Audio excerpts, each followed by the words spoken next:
Quarto Poder. Matheus Fernandes. É isso aí, meus amigos. 12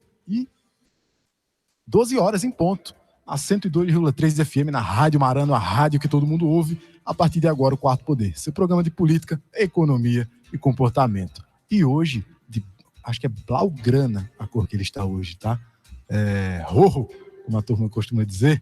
Lucas Cavalcante, de segunda a sexta comigo, sempre na bancada. Lucas Cavalcante. Boa tarde. Boa tarde, meu amigo Matheus Fernandes. Boa tarde aos ouvintes da Rádio Marano. Lembrando, pessoal, que, tirando os comentários aí de Matheus sobre minha roupa, o Quarto Poder e a Marano são multiplataforma, tá? Então a gente tá lá no YouTube, no Deezer, no Spotify, onde você procurar, lá estaremos. E conosco...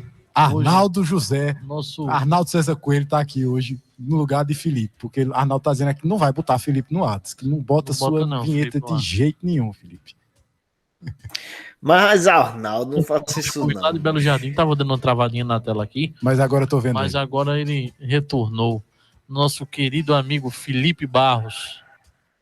Ué, Arnaldo, bota a vinheta. Não vem mesmo não, tá vendo? Não vai vir não, bicho, tá vendo? Eita, Arnaldo. Oi, aí. Arnaldo danado, viu esse Arnaldo?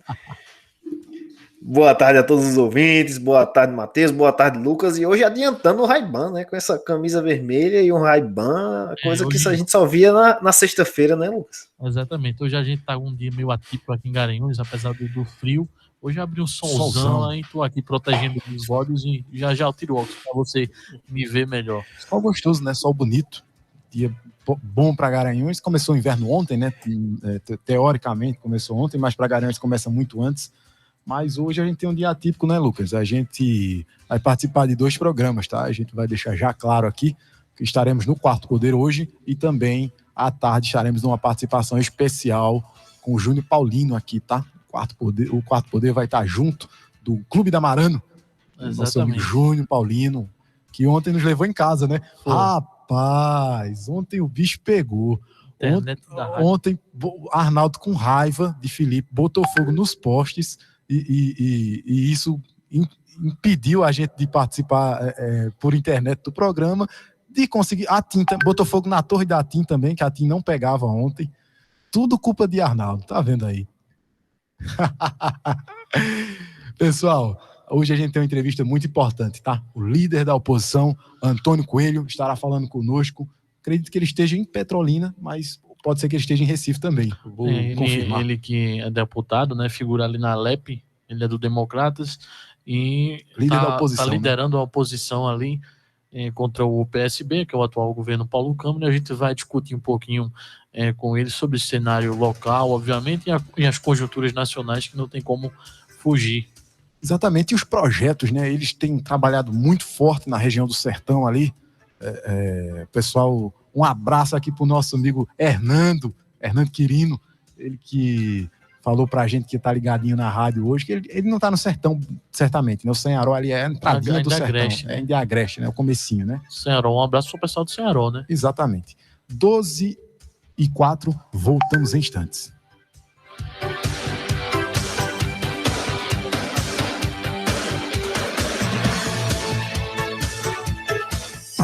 Quarto Poder, você sempre atualizado com o melhor conteúdo da notícia. Marano, Marano, Marano, Marano,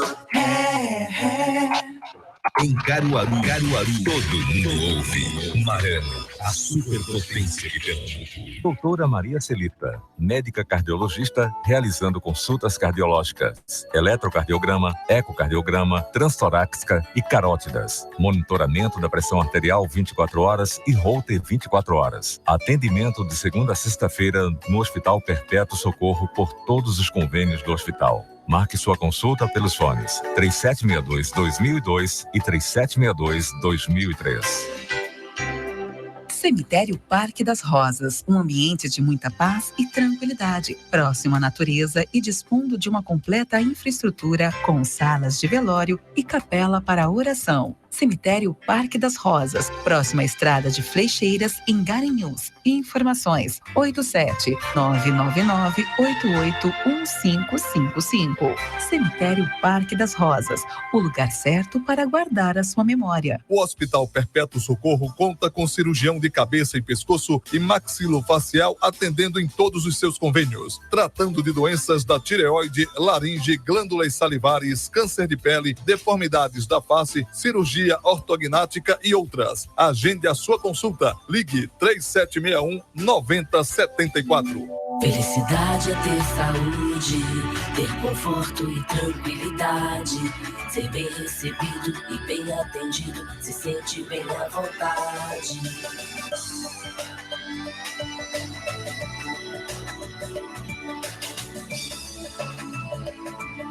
Sua saúde pra gente é o que importa, saúde levada a sério em Garanhuns. Hospital Perpétuo Socorro. Morando 102,3. O Quarto Poder está sempre com você. Acompanhe nossos programas e matérias em nosso canal no YouTube, Twitter, Face e Instagram. Sua empresa está precisando de capital de giro? Tem planos para investir em novo negócio ou ampliar suas operações? Não consegue financiamento junto aos bancos ou investidores? Conte com a Sedes Consultoria e Planejamento para solucionar os problemas de sua empresa. Afinal, são mais de 18 anos de experiência no mercado e mais de 500 projetos aprovados no... Boa tarde, deputado. Visite Tudo bem, Felipe? www.sedesconsultoria.com.br. Tá conseguindo me ouvir direitinho? Estou sim. Após os intervalos já vamos lhe chamar, tá certo? Combinado.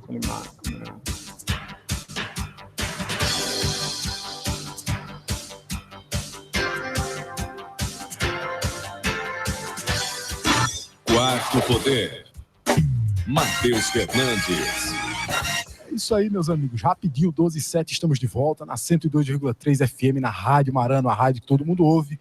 Quarto Poder, seu programa de política, economia e comportamento, sempre trazendo as melhores notícias, a melhor informação em tempo real, né, Lucas? E também as melhores entrevistas, meu caro amigo Matheus. Com certeza. E hoje a gente vai ter uma pessoa muito bacana, muito importante. Ele que é um jovem, tá? Ele só tem 26 anos, acredito eu. Acho que é 26. Bom, não sei se ele já fez em maio, né? 27, então, agora. Já fez 27. 26. Ou fez 26, não sei. Vamos perguntar ele, vamos tirar essa dúvida. Antônio de Souza Coelho, ele que é nascido em Recife, mas atua politicamente ali no sertão, né? Ele que é deputado estadual, formado em economia e ciência política pela New York University, pela Universidade de Nova York. Obteve êxito na última eleição, em 2018, com 44.277 votos, 0,98% dos votos válidos. A partir de agora, a entrevista do Quarto Poder. Quarto Poder, entrevista. Seja muito bem-vindo, deputado.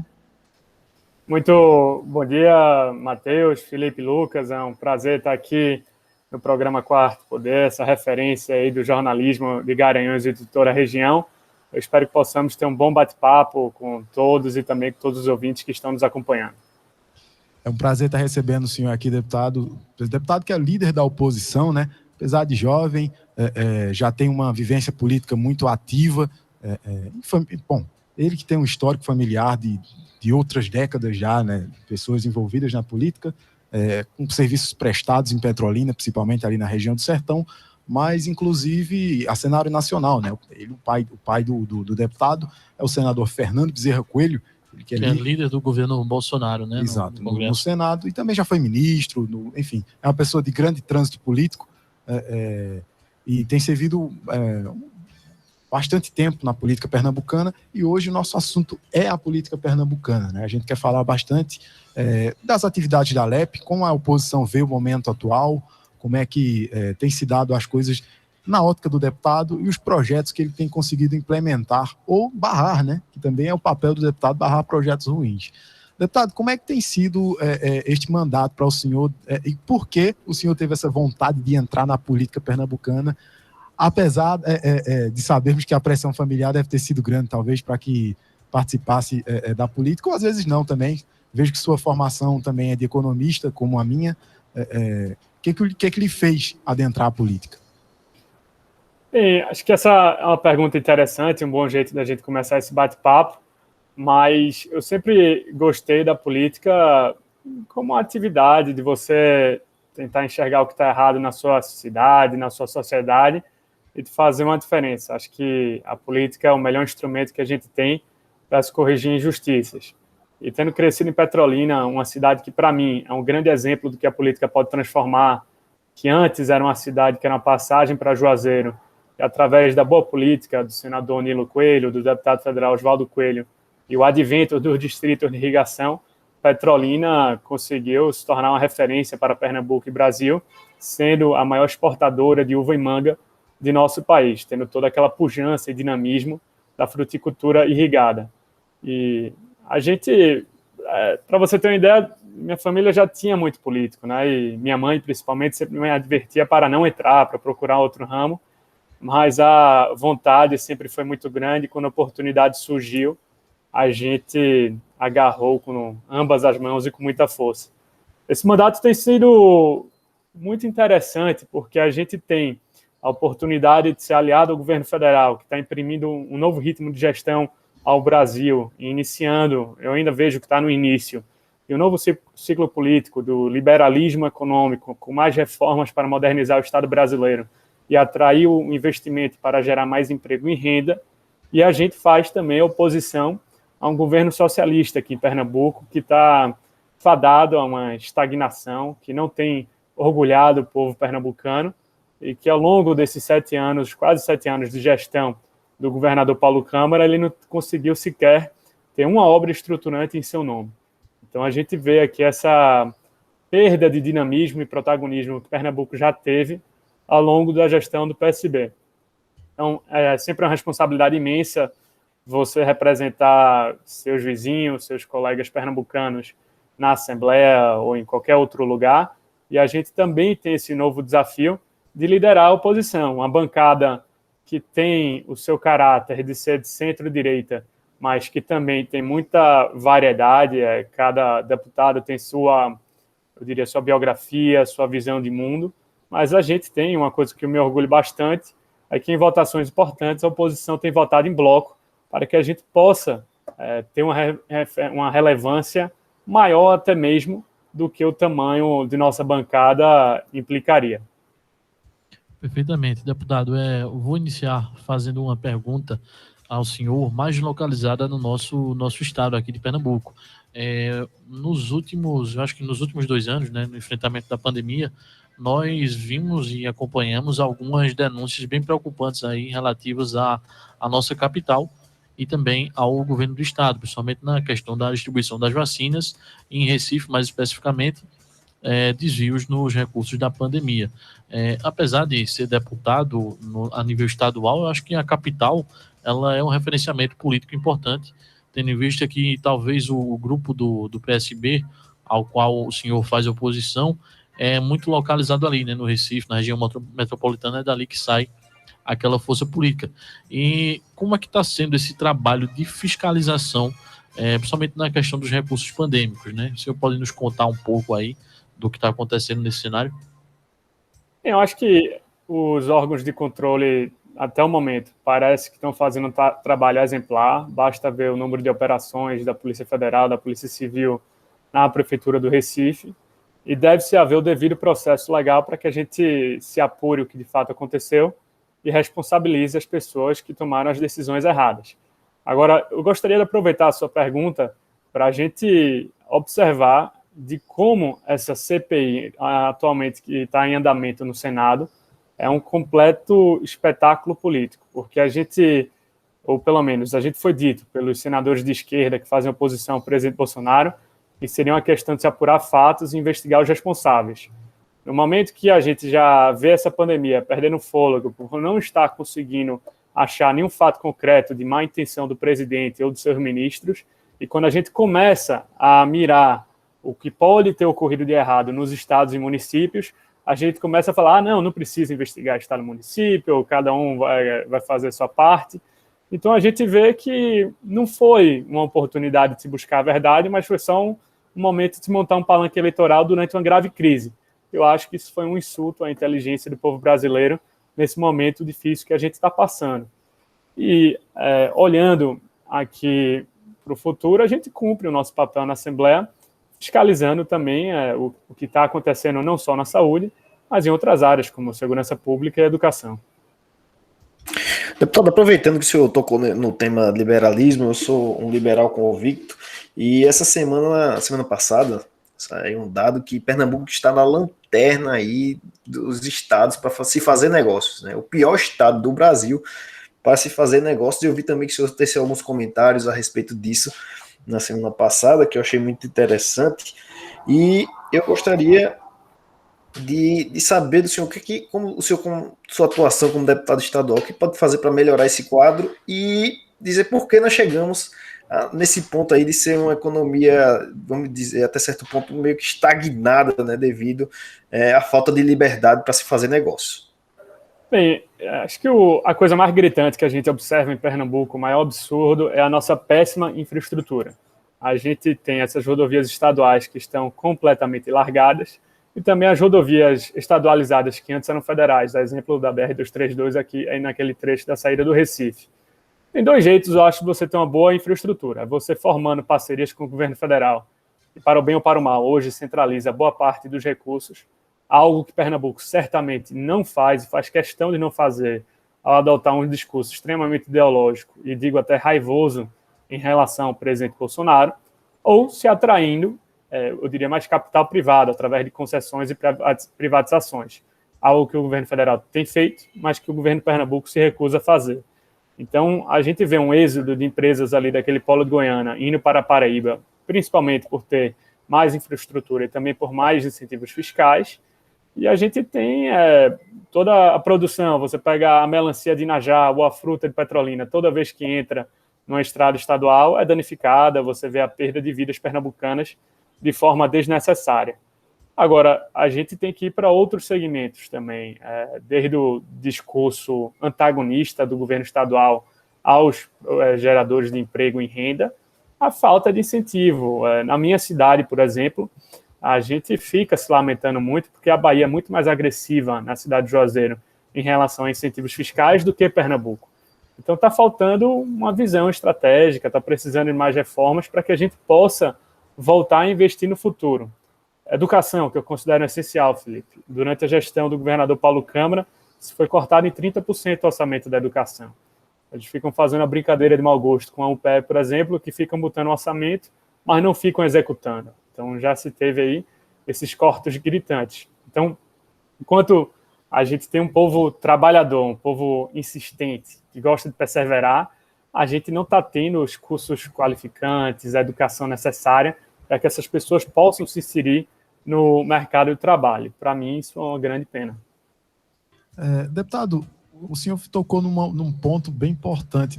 Inclusive, o senhor já, por hora, quando o senhor, na época, o senhor não era líder da oposição, mas eu vi o senhor envolvido em um debate com o atual gestor daqui, que na época era líder do PSB na Alep, Sivaldo Albino, na CBN, se não me engano, sobre a questão da Compesa. O senhor pontuava de muito forma clara os problemas que a Compesa tinha, principalmente quando ela monopolizava um serviço em certa região e não atendia às demandas necessárias, como o senhor já citou, da infraestrutura, enfim, até do próprio saneamento básico. Como é que tem sido dado isso lá no Sertão? O senhor está em Recife ou está no Sertão?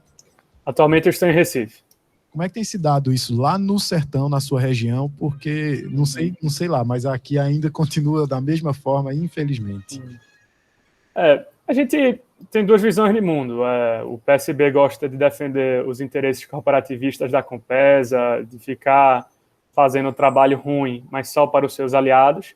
E eu tenho a visão que a gente tem que universalizar o saneamento básico e o acesso à água tratada a todos os pernambucanos e a todos os brasileiros. Para você ter uma ideia, a Compesa é uma empresa tão eficiente que ela tem um medo enorme de competir com as empresas privadas. Então, as leis estaduais que o governador Paulo Câmara tem mandado para a Assembleia e que a gente tem criticado com veemência, busca justamente impedir e perverter o significado do novo marco legal de saneamento que vai justamente viabilizar isso. Vimos no Rio de Janeiro a concessão lá do saneamento e do acesso à água. Dezenas de bilhões de reais serão investidos nos próximos anos para se oferecer água e esgoto para brasileiros que nunca tiveram e que seus pais nunca tiveram esse quesito básico da dignidade humana. O meu irmão, o prefeito de Petrolina, Miguel Coelho, estava na iminência de fazer uma privatização do serviço de água e esgoto que levaria a R$1 bilhão de investimento em 20 anos para uma cidade de Porto Petrolina, que tem 350 mil pessoas. Então, imagina não só a qualidade de vida que melhoraria, mas R$1 bilhão em obra, em emprego, em geração de renda na veia. Então, a gente estava quase fazendo isso, mas aí o governador, com um papel que eu não considerei justo do TCE também, com as leis estaduais, a gente agora, esse processo todo ficou melado. A prefeitura atualmente considera entrar com a ADIM contra essas leis que usurpam a competência do município de Petrolina. Então, é um desafio enorme a gente ter um saneamento básico para todo Pernambuco. A gente tem muita gente ainda, tem comunidades aqui no Recife, o Agreste ainda sofre muito, o Sertão é outro drama, principalmente nas regiões de sequeiro, e a gente só vai conseguir fazer isso, chegar para todo mundo que a gente tem que chegar, fazendo parcerias com o setor privado, algo que o PSB descarta por questões ideológicas. Bem, muito bem. Deputado, eu quero sair um pouquinho agora do cenário estadual, de certa forma, e para a política em âmbito nacional. O seu Partido Democratas, na última semana, a gente noticiou aqui, se reuniu com outras lideranças ali partidárias, a exemplo do PSDB, o Podemos, acho que o Cidadania também. O PV, na casa do advogado. Solidariedade e MDB. Perfeitamente. Para tentar aí construir uma espécie de via alternativa a Lula e Bolsonaro, e me parece que foi um consenso partidário a escolha de não apoiar nenhum desses nomes, né? Tentar criar aí uma terceira via ou via alternativa, como queira chamar. Mas acho que no último ano, nos últimos meses, na verdade, não me recordo quando exatamente, o senhor deu uma declaração de que o presidente Bolsonaro se reelegeria no primeiro turno das eleições. O senhor ainda continua com essa visão, com esse apoio? A gente falou com o Miguel aqui, seu irmão, ele disse que apoia o presidente, e eu queria saber como é que está essa questão do apoio político. O senhor está com o presidente Bolsonaro, apesar da conjuntura partidária, e como é que o senhor pretende lidar nessa situação aí toda? Inclusive, só uma linhazinha aqui breve, o presidente do Democratas Pernambuco, seu ex-ministro da Educação, Mendonça Filho, ele que é colunista aqui do Quarto Poder, esteve conosco ontem, foi ontem, né? O tempo passa tão rápido, ontem, exato. Ontem ele esteve conosco e nos falou também dessa visita que ele teve a Brasília com alguns prefeitos do Democratas e também dessa reunião que aconteceu com outros líderes partidários, no qual apresentou-se esse consenso de buscar a criação de uma terceira via, né? Apresentar um novo projeto para o Brasil que não fique nos encalços dos erros desse atual mandato presidencial e nem repita os erros do passado. Como é que se ouve essa questão que o Lucas pontuou? Eu diria que a única coisa que mudou na minha avaliação é que eu estou mais confiante ainda na vitória do presidente Bolsonaro.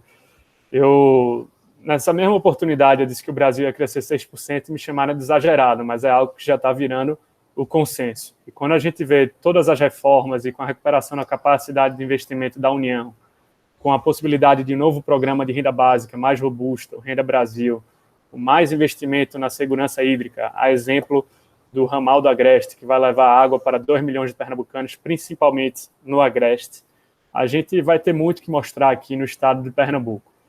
E em relação ao meu partido, acho que como qualquer agremiação partidária, é normal que exista um dissenso, que a gente tenha que ter muita conversa antes de concordar em alguma coisa. Mas o meu partido tem grandes quadros a nível estadual e nacional que compõem a base de apoio ao presidente Bolsonaro. Destaco aqui um importante na eleição em seu estado, Mato Grosso do Sul, e o governador Ronaldo Caiado. Então, eu não vejo esse cenário do DEM não apoiar o presidente, ou de apoiar uma terceira via. Eu acho que existe a possibilidade, claro, da gente liberar os diretórios estaduais, mas o cenário que eu acho mais apropriado, o mais correto com o presidente que tem ajudado tanto Pernambuco e o nordestino, é que a gente apoie essa pessoa para a gente retribuir e reconhecer todo o esforço que tem sido feito. E eu acho que isso vai acontecer. Eu acho que na medida que o Brasil vai crescendo, na medida que o cenário vai se cristalizando, a gente vai todo mundo se unir. E o que a gente tem que priorizar é a manutenção dessa agenda de reformas, a agenda de crescimento, a agenda de mais geração de emprego, a agenda de um desenvolvimento mais bem compartilhado, com programas sociais mais robustos. E isso a gente vai conseguir. Eu tenho muita esperança que isso vai acontecer em Pernambuco, mas também em outros estados da federação. Deputado, eu tenho algumas discordâncias aí com essa opinião do senhor a respeito do governo federal, mas eu queria trazer mais para um pragmatismo na questão eleitoral em 2022. Né? Seu irmão se pretende candidato ao governador do estado de Pernambuco. E nós sabemos aqui a influência que os partidos de esquerda, e diga-se o PT, inclusive principalmente o ex-presidente Lula, tem aqui no nosso estado. Então, o senhor acredita que é assim, seria bom para a campanha ter Bolsonaro no palanque apoiando o governo do estado, para o governo do estado do seu irmão, por exemplo, se realmente se consolidar essa candidatura? Eu acho que seria muito bom ter o presidente Bolsonaro no palanque, por conta de tudo que ele tem feito aqui por Pernambuco e por conta do bom momento econômico que o Brasil está começando a viver. E a gente pode ter um cenário mais adverso hoje, mas o tempo está ao nosso favor e a dinâmica vai mudar muito. E, além disso, é muito fácil fazer campanha contra a esquerda aqui em Pernambuco, porque a gente tem uma péssima gestão atualmente em andamento em nosso estado. E aqui a gente vai, uma gestão que deixou os hospitais superlotados em todas as regiões, que não preparou o estado de Pernambuco para a pandemia, o estado que mais cortou na educação, o estado que não deu um aumento sequer aos investimentos na segurança pública, não dando devido amparo aos nossos policiais militares e civis, e um estado que deve muito, tanto para os municípios, tem dezenas de milhões para quase todos os municípios pernambucanos só na área da saúde, um estado que abandonou a nossa infraestrutura. Felipe, a pergunta que a gente vai ter que perguntar, e a que eu vou colocar para o povo pernambucano no próximo ano é: você tem mais orgulho de Pernambuco hoje do que você tinha 8 anos atrás? Eu acho que a maioria esmagadora do povo pernambucano já sentiu mais orgulho do seu estado no momento onde a gente investia no mesmo patamar que Bahia, que Ceará. Hoje a gente está perdendo para estados que não faziam parte do nosso contraste, mas Pernambuco investe hoje menos do que Alagoas e Maranhão, que, na minha opinião, a gente deveria estar se comparando a Bahia e Ceará. Então, eu acho que a gente vai ter uma vantagem muito grande em estar junto do presidente Bolsonaro e, ao mesmo tempo, a gente vai estar lutando contra uma fadiga de material latente aqui, que é a face de Paulo Câmara e Geraldo Júlio. Deputado, antes dos intervalos, eu queria fazer uma pergunta, mas o senhor só vai responder depois, vou lhe dar um prazozinho. Na conjuntura local, como é que o senhor vê a questão partidária do seu irmão, a sua, enfim, como é que o senhor vê essas movimentações para o ano de 2022, pois seu irmão encontra-se no MDB, que atualmente é base de Paulo, mas apresenta um projeto novo para o Estado. Acho que não sobra dúvidas que Miguel tem desempenhado bom. As pesquisas de aprovação mostram isso, né? Que seu irmão tem desempenhado um bom trabalho já no segundo mandato, inclusive, além do primeiro, mesmo com pouco tempo do segundo mandato. Petrolina se transformou num canteiro de obras. Como é que o senhor vê essa questão da conjuntura partidária, se ele permanece no MDB para apresentar seu projeto ou busca outro partido, talvez o seu, que encontra-se agora no Democratas, e também a questão, por exemplo, de outro player que é também muito falado nas rodas políticas, e aqui é um programa de informação política, que é a prefeita Raquel Lira, de Caruaru, que também aparece como possível candidata a um partido que é oposição, ou pelo menos independente. Olha, se eu puder fazer um adendo a Matheus aqui, eu queria que o senhor respondesse também, claro, depois do intervalo, se na sua visão existe a possibilidade de uma convergência aí dessas forças, Raquel Lira e Miguel Coelho no Sertão, para unificar uma candidatura e, acredito eu, com mais robusteza poder enfrentar o PSB. Exato, isso envolvendo as questões partidárias, mas após os intervalos o senhor nos responde. Combinado.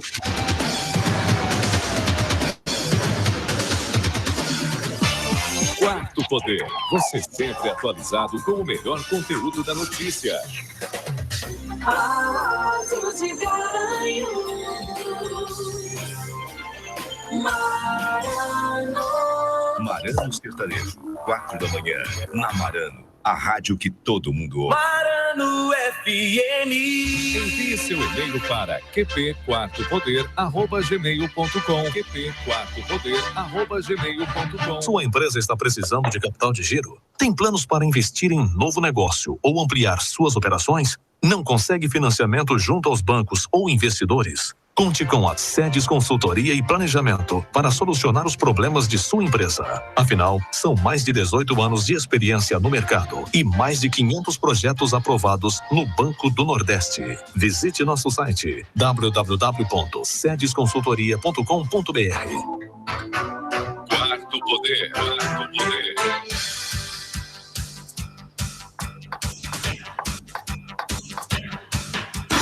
Quarto Poder. Lucas Cavalcante. Isso aí, meus amigos, meio-dia e 31, 12h31, voltamos agora com o Quarto Poder. A gente está entrevistando hoje o nosso querido amigo deputado Antônio Coelho, né? Antônio Coelho. Está conversando com a gente aqui sobre o cenário nacional, sobre o cenário estadual. E para você que perdeu o comecinho dessa entrevista, a gente vai estar mais tarde no YouTube, no Spotify. Vamos colocar em todas as redes sociais, não é isso, Matheus? Exatamente, no Deezer, Facebook, onde houver redes sociais, lá estaremos. Antônio Souza Coelho, por favor, responda a sua pergunta, deputado líder da oposição. A gente perguntou antes dos intervalos como ele vê a questão da conjuntura política local e estadual, partidária, né? O MDB, um partido que não demonstra ser oposição nem base, mas aqui em Pernambuco é base do governo. O irmão dele é teoricamente um dissidente, né, nesse sentido, possível candidato a governador. Raquel Lira, no PSDB, que é outro player também que desponta nas pesquisas, inclusive apareceu com 10% na última. E se, claro, se há a possibilidade, né, dessa convergência de uma força que é aqui do nosso Agreste, seria a Raquel Lira, com o seu irmão Miguel, você que está por dentro, obviamente, da conjuntura política, se há essa possibilidade de convergir e seguir um pleito unificado. Exato. E ainda, né, envolve-se 3 partidos, PSDB, DEM e MDB. Perfeito, Matheus, Lucas, acho que a pergunta é muito apropriada. Eu diria que o ideal seria Miguel, se ele tiver o privilégio de encabeçar o projeto da oposição, ele disputar pelo MDB, seja por conta da história do MDB, um partido que ajudou a devolver ao Brasil as franquias democráticas, seja porque o MDB é um partido muito conhecido em Pernambuco por conta do legado do ex-governador e atual senador Jarbas Vasconcelos, e porque a gente teria mais facilidade de aglutinar forças. Uma coisa que meu irmão, o prefeito de Petrolina, Miguel, tem colocado, é que ele gostaria de encabeçar não um projeto da oposição, mas um novo projeto para Pernambuco, para inaugurar um novo ciclo político. E o MDB está singularmente bem posicionado para fazer tanto, porque é um partido de centro, que vai poder aglutinar tanto com forças da centro e centro-esquerda, como também da centro-direita. Agora, se o MDB chegar à decisão de que não vai ser possível sair da Frente Popular, seria uma grande pena, mas a gente redesenharia o projeto. O próprio presidente do meu partido, Mendonça Filho, já tem dito em algumas ocasiões que Miguel seria bem-vindo no partido, no DEM. Eu, pessoalmente, estou muito confortável no DEM, eu acho que o momento, o nosso discurso, as nossas bandeiras partidárias servem para o Brasil, de fato são as melhores bandeiras para o momento que o país está passando, e também por toda uma tradição. O meu tio-avô Oswaldo Coelho foi deputado federal por muito tempo no Democratas. Em relação ao cenário de 2022, o único cenário que eu trabalho e que o prefeito Miguel tem colocado, que é uma condição básica também, para que a gente possa ter isso na próxima união, na próxima eleição, é justamente a união da oposição. Então isso necessariamente vai passar por uma parceria entre Miguel, Raquel e Anderson e outras forças políticas, exemplo do ministro Gilson. Eu acho que a gente já testou bem a tese de múltiplas candidaturas. Não deu certo em 2020, não deu certo em 2018, não deu certo em 2016. Então chegou o momento da gente testar a tese de um contraste muito claro para apresentarmos ao povo pernambucano. Eu acho que a gente só tem que ter 2 candidaturas. Uma candidatura do PSB, e eu acho que o melhor candidato é Geraldo Júlio, por conta da péssima gestão que ele fez no Recife, o estilo burocrático e eu diria frio dele, e o outro seria o candidato da oposição. eu claramente tenho o candidato dos meus sonhos, o candidato que eu gostaria que encabeçasse.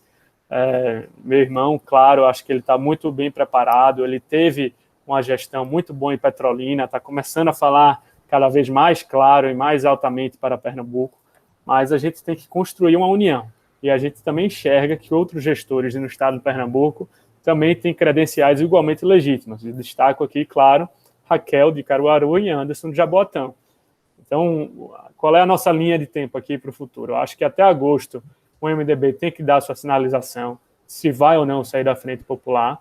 E aí isso já vai facilitar muito na construção de cenários. E até novembro, no mais tardar, a gente tem que apresentar o candidato da oposição para o povo pernambucano.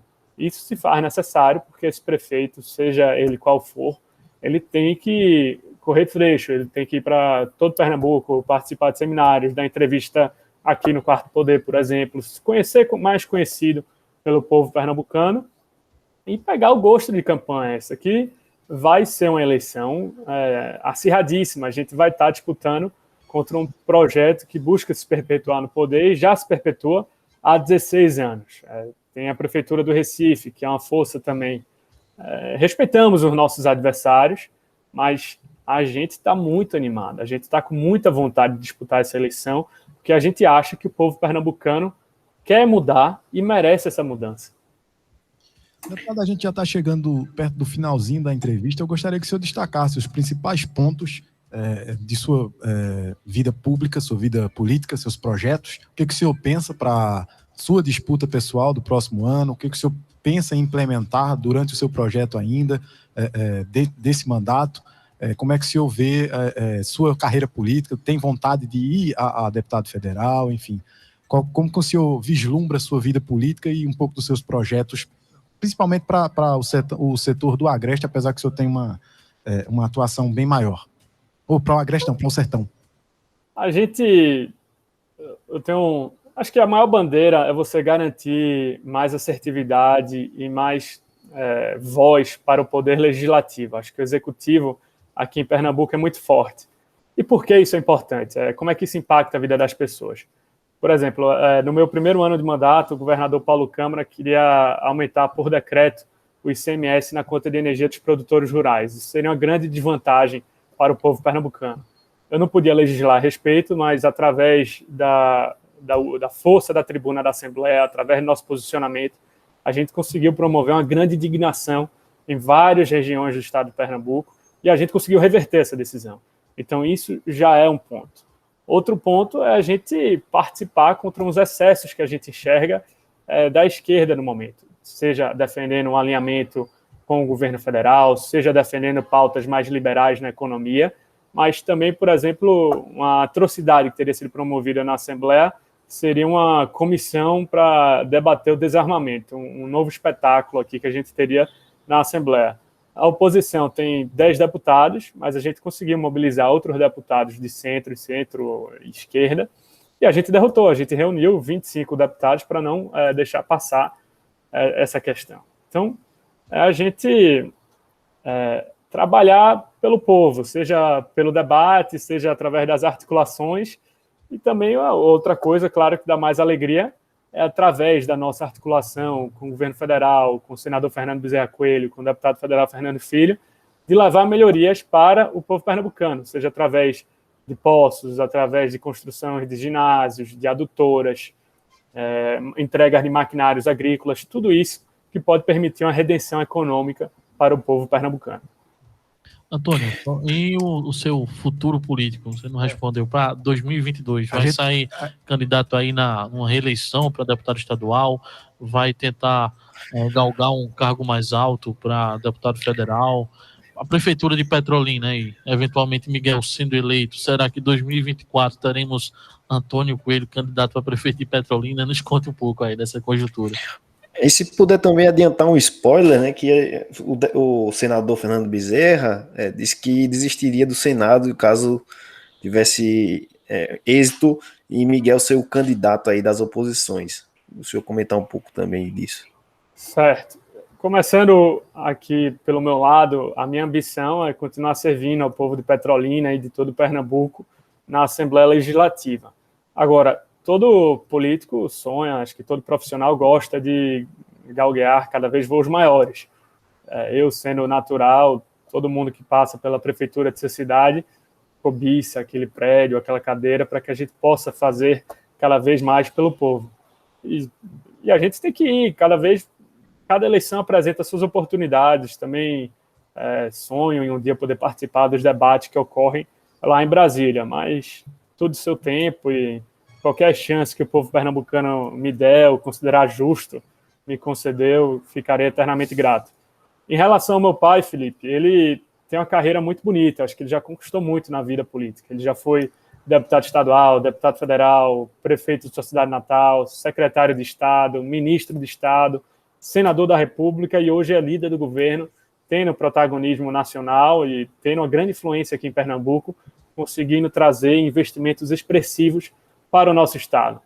Eu acho que, eu quero fazer essa comparação com muita humildade, mas o papel dele vai parecer o de Mendonção ali em 98, quando ele articulou a união entre ele e Jarbas Vasconcelos ali com Mendoncinha, para que a gente pudesse ter uma nova chapa para encabeçar um novo ciclo político aqui em Pernambuco. Então, eu acho que se concretizando a disputa majoritária pela parte de meu irmão ao governo do estado, pela parte do prefeito de Petrolina, Miguel Coelho, o meu pai ficaria muito sereno, muito tranquilo em fazer essa sua última contribuição, que seria derrotar o PSB em Pernambuco. Só não gostei quando ele foi presidente do Santa Cruz. Aí ele podia ter sido presidente do Sport, que era melhor, mas... Valeu. Felipe. Experiência interessante, gratificante. Felipe. Deputado, para finalizar, a gente gostaria de lhe pedir aí uma recomendação, né, de livro e filme para nossos ouvintes. Exato. Filme e livro. Deixa eu pensar. Bem, eu gosto muito de ler biografia e tem a de Andrew Roberts, salvo engano. Ele escreveu tanto de Napoleão quanto a de Churchill. Eu recomendo. As duas são boas. E eu estou lendo um livro muito interessante que eu esqueço o autor agora, que é sobre o constitucionalismo e a separação de poderes, como um conceito influenciou o outro ao longo dos últimos 4, 5 séculos. E acho que aqui no Brasil é muito interessante para o momento atual, porque a gente está passando um momento de inflexão institucional a nível Brasil, com o Congresso Nacional sendo cada vez mais assertivo e protagonista no processo político. Nos estados, a gente está devendo muito. Acho que a Assembleia deveria estar mais forte do que está hoje. De filme, eu li um livro que me mexeu bastante, que foi aquele O Pai, com Anthony Hopkins, recentemente, que fala sobre como a pessoa vai se perdendo no Alzheimer, e como isso tem um peso enorme para a família, e como esse sofrimento é muito silencioso, mas bem pronunciado também. Recomendo bastante. Deputado, a gente agradece muito, gostaria que o senhor tecesse seus comentários finais e a gente já reforça o convite para uma próxima vinda aqui ao Quarto Poder, se possível até presencialmente. Com certeza, muito obrigado a todos vocês, a Matheus, Lucas, Felipe, a todos que fazem o programa Quarto Poder. Gostei muito do nosso debate, eu espero que a gente tenha outras oportunidades e, como você falou, a gente, com essa vacinação andando, poder em breve tomar um café aí presencialmente em Garanhuns. Muito obrigado. Com certeza. Pois é, hoje tivemos com o deputado estadual Antônio Coelho, ele que é líder da oposição, filiado ao Democratas, participou com a gente aqui, contou um pouco do seu futuro político e das conjunturas políticas a nível nacional e estadual. Vamos aos intervalos e voltamos rapidinho para comentarmos isso e muito mais. Quarto Poder, você sempre atualizado com o melhor conteúdo da notícia.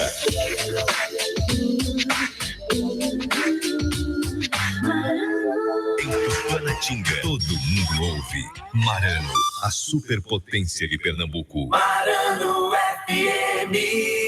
O Quarto Poder está sempre com você. Acompanhe nossos programas e matérias em nosso canal no YouTube, Twitter, Face e Instagram. Sua empresa está precisando de capital de giro? Tem planos para investir em novo negócio ou ampliar suas operações? Não consegue financiamento junto aos bancos ou investidores? Conte com a Sedes Consultoria e Planejamento para solucionar os problemas de sua empresa.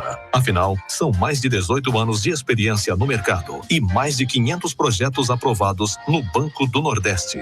Visite nosso site www.sedesconsultoria.com.br. Quarto Poder. Matheus Fernandes. 12h45, meus amigos, estamos de volta. E aí, Lucas, gostou? Rapaz, entrevista. Não foge muito... das perguntas, Não, né? de fato, a gente até fez algumas provocações aqui, talvez um pouco deselegantes, um pouco indelicadas, mas não, acho que não. ele respondeu bem e, assim, a gente sabe que Matheus tem falado isso aqui, né? Você já falou em outras oportunidades. O eventual apoio de uma figura política não quer dizer que você compactua, né, ou concorda com tudo que é feito. Existem conjunturas que a gente tem que analisar e tentar entender.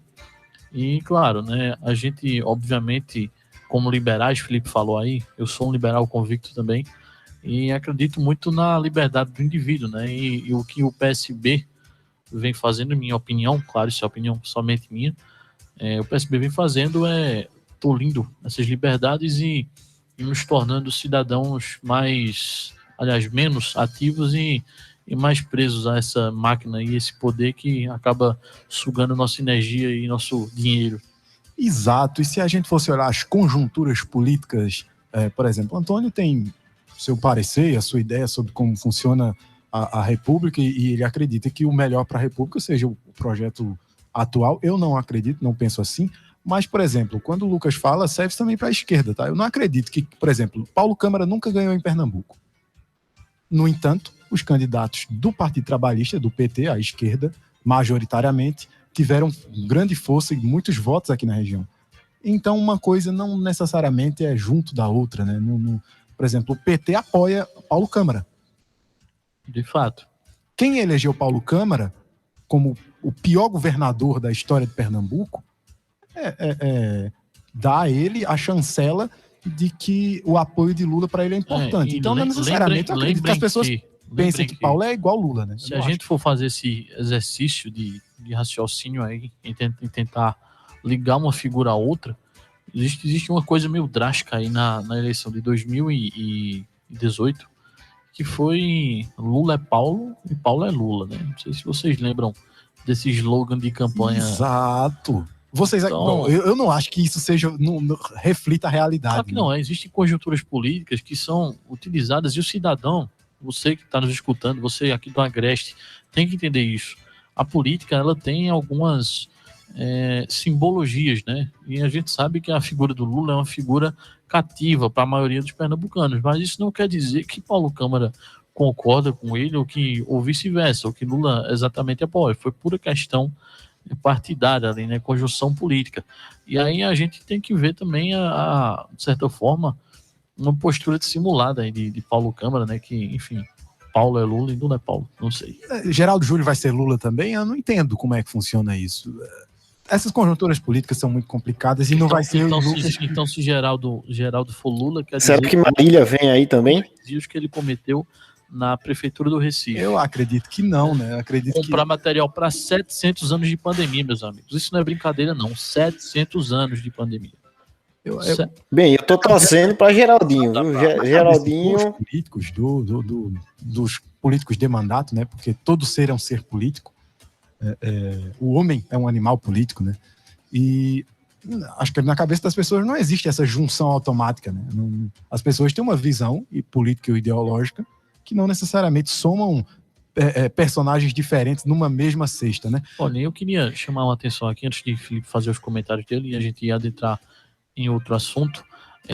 Eu queria só dizer que a gente acabou de falar com um deputado e nas eleições especificamente é interessante que o povo olhe com mais cuidado para quem você está escolhendo para o legislativo. Exatamente. O cara que está no legislativo é aquele cara que vai ter o papel de fiscalizar.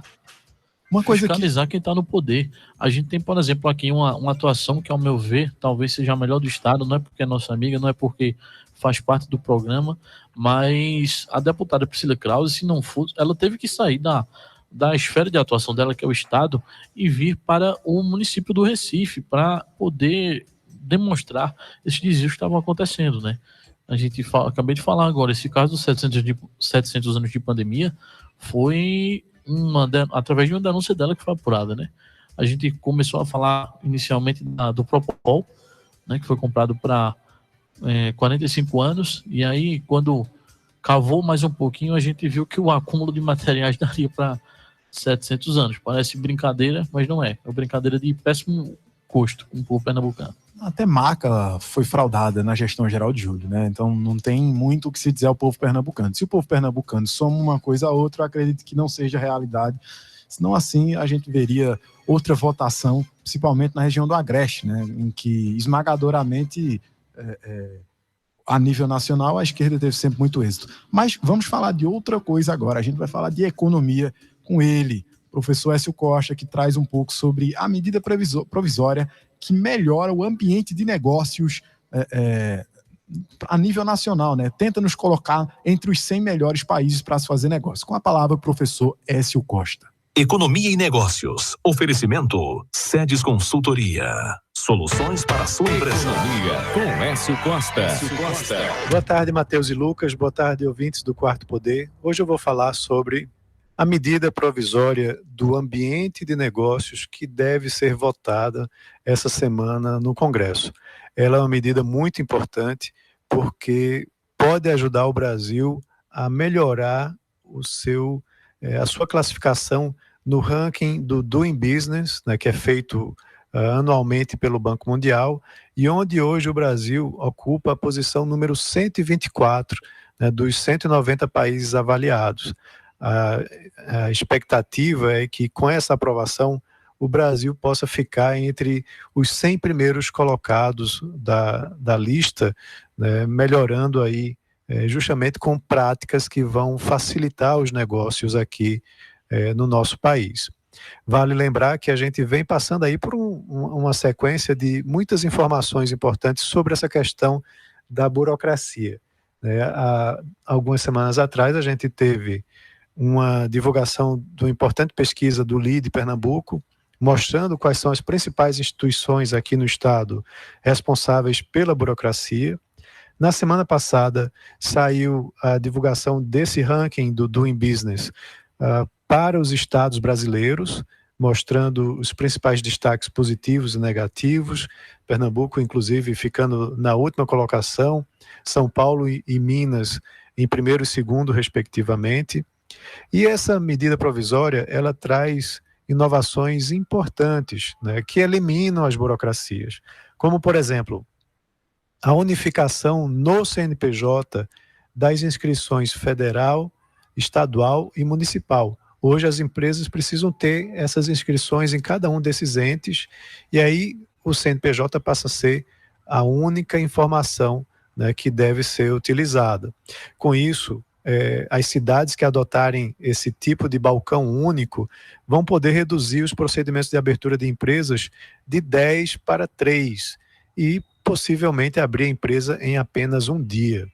Outra coisa importante também, eliminar a análise de endereço e de nome empresarial, né? Então, você vai poder fazer uma consulta prévia para que, quando você vá na junta, você já tenha essas duas importantes ferramentas sendo analisadas para que agilize, acelere o processo de criação da empresa.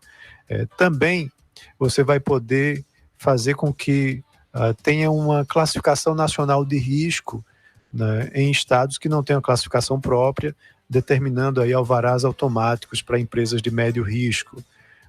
Você vai poder também facilitar o comércio exterior, né, principalmente em importação de produtos, e também vai trazer mais segurança jurídica, né, através da criação de um sistema integrado de recuperação de ativos, né, que é um cadastro positivo, né, para que você possa saber melhor, né, com que empresas você está lidando. Então é algo muito importante. Nas minhas mídias sociais eu vou estar deixando um resumo para quem tiver maior interesse em saber o detalhamento dessa medida provisória, e espero que seja realmente aprovada essa semana.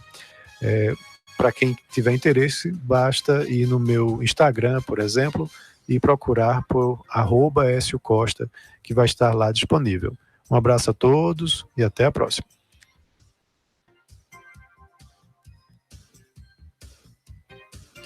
É isso aí, meus amigos. Professor Écio Costa sempre trazendo para nós o melhor da opinião política e econômica do nosso país. Olha, o professor Écio Costa é uma pessoa muito otimista. Para quem trabalha com o mercado sabe que é necessário ter otimismo e a gente não abaixar a cabeça nunca, né? Essa medida provisória que tenta buscar melhorar o Brasil no ranking de negócios, melhorar o ambiente, trazer principalmente, tá? Além da desburocratização e a digitalização de muitos processos, a gente busca ganhar agilidade, fazendo com que judicialmente seja seguro investir no Brasil, porque não adianta, como o Antônio Coelho colocou aqui, muito bem pontuado, isso por mais discordâncias que eu tenho do ponto de vista ângulo nacional de Antônio, mas isso Antônio pontuou muito bem, é uma bandeira dele que eu sei, ele vem defendendo isso há muito tempo, é a necessidade da gente abrir mercado dentro de alguns setores, por exemplo, do saneamento básico, tá? É um setor muito complicado de se investir, tem que ser muito bem protegido judicialmente, porque quem sofre na última instância é o povo, não é o grande empresário. O grande empresário tira o seu negócio e vai fazer negócio em outro país, e o povo fica à mercê de condições muito subhumanas, como é a questão do saneamento básico no nosso país, né? Felipe, tu tá aí com a gente? Estou sim, Lucas. Tecer uns comentários a respeito disso. Estou aqui. Arnaldo fechou meu microfone de novo? Não, é Arnaldo que está tirando o áudio dele. Enfim, é que eu ia perguntar. Mas Felipe, Arnaldo. De novo, Arnaldo. Foi Arnaldo mesmo. Poxa, Arnaldo, é isso. Ele tá dizendo alguma coisa aqui, dizendo que tu não quer conversar com a gente. Rapaz, eu tava 2 horas falando aqui sozinho. Eu digo, rapaz, o que é que Veja tá só, acontecendo? Mas vamos lá. te perguntar acerca daquela pesquisa que tu fez para a campanha, da porcentagem de saneamento de Garanhuns, que eu não me recordo. Tu lembra? 11%, Lucas. 11% da cidade é saneada. É 10, alguma coisa, mas a gente arredonda aí para 11% da cidade saneada, né? Que é um número baixíssimo. Se não me engano, já com o IBGE, né, Felipe?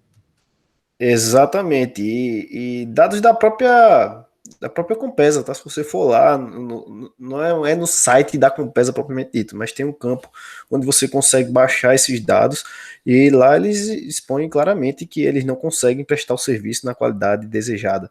Inclusive, a Compesa, para o ouvinte saber, os dados dele é que na transmissão da barragem para a sua casa é perdido 50% da água. Tá? Então, isso é um dado importante também. Metade da água que a gente tem, que a gente armazena, a gente perde no transporte, ou seja, isso mostra uma ineficiência. Nós vivemos numa região que, certo período do ano aí, às vezes a gente tem seca e é inadmissível a gente ter um desperdício de água desse tamanho, né, numa empresa pública, que, a meu ver, concordo aí com a visão do deputado, deveria ser, se não privatizada, eu concordo que ela deve ser privatizada, mas se não, pelo menos você abrir o mercado para que outras empresas possam também disputar aquele mercado, né? Que a gente cria um monopólio onde só essa empresa pode atuar e aí a gente bota ela para correr sozinha e ela chega no final e ainda perde a corrida. Isso aqui me deixa impressionante. Como é que você corre contra você mesmo e você perde a corrida, né? No ritmo que a gente ia, são 47 anos para poder sanear Garanhuns. Olha, pois e mudando aqui o assunto. Quer terminar o comentário, Felipe? Eu gostaria de voltar só para o comentário do professor S, se a gente tiver um tempinho. Só que ele falou aí que essa medida tem o objetivo de trazer para um dia a abertura de empresas. Isso é um sonho, tá? Isso é um sonho. Eu já abri empresas e o tempo médio que eu levei para concluir a burocracia foram 6 meses. Tá? 6 meses para você começar a trabalhar. A gerar emprego. Como? A gerar emprego e renda. Justamente, Matheus. E você reduzir esse tempo para um dia é um sonho. E, assim, eu digo que não é um sonho fora da realidade, não. Muitos países fazem isso, né? Então, a gente pode fazer também, né? Por que não? Então, vamos torcer para que essa MP passe aí e que a gente possa aplicar isso o mais rápido possível para, inclusive, ajudar o nosso estado que está na lanterna, né? O governo do estado devia trazer medidas semelhantes a essa para desburocratizar e facilitar a vida do empreendedor em nosso município, em nosso estado. Olha, eu ia adentrar aqui uma questão que a gente discutiu, tá com 2 semanas, eu acho, sobre a questão da urna eletrônica, né? Tivemos um pequeno debate aqui eu e Felipe, com posições discordantes acerca do teor do projeto. E aí, ontem, começou uma campanha aí, através do Instagram do atual presidente do Tribunal Superior Eleitoral, que é Luiz Roberto Barroso. E aí eu quero convidar o ouvinte a dar uma olhada nesse conteúdo, tá? Ele está explicando lá como é que a gente vai poder fiscalizar as eleições, como é que já é feito, né? E aí são 2 processos que ele explica passo a passo como acontece, e eu acho que é bem bacana para sanar essas dúvidas e ver que a nossa votação ela é segura, porque nunca teve nenhum caso de fraude comprovada desde que o sistema eletrônico vigora. Excelente dica, Lucas. Eu não tenho nem mais nada a dizer, porque eu não vou ficar dando asa para sistematicamente ameaças de golpe, né? Como a gente tem visto da atual gestão nacional do país, de que se eu perder é porque foi fraude. Eu não vou ficar dando moral para isso. Gente, eu não acho que seja esse o ponto, Matheus, mas a gente não tem tempo de debater o assunto, vamos deixar para outro dia, né?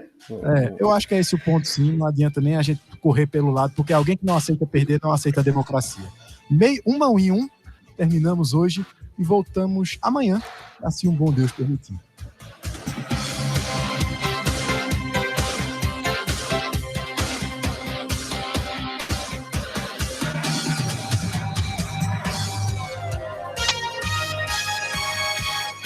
Você ouviu Quarto Poder, seu programa jornalístico com credibilidade e imparcialidade.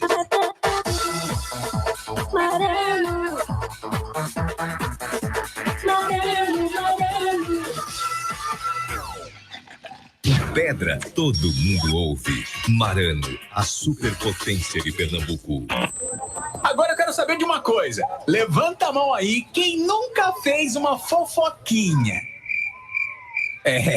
Todo mundo já foi fofoqueiro um dia, mas essa dupla de linguarudos tomaram isso como profissão. Conta tudo! Fala, galera! Tá começando aqui o nosso Conta Tudo, que é o Dias. Tudo bem, minha querida, meu amor? Maravilhosa!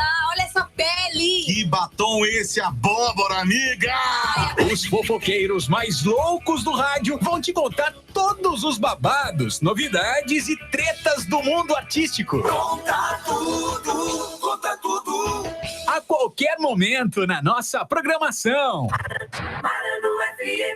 Núcleo de Ortopedia Hospital Perpétuo Socorro, a maior estrutura em traumato-ortopedia da região. Atendimento clínico com especialistas, diagnósticos completos,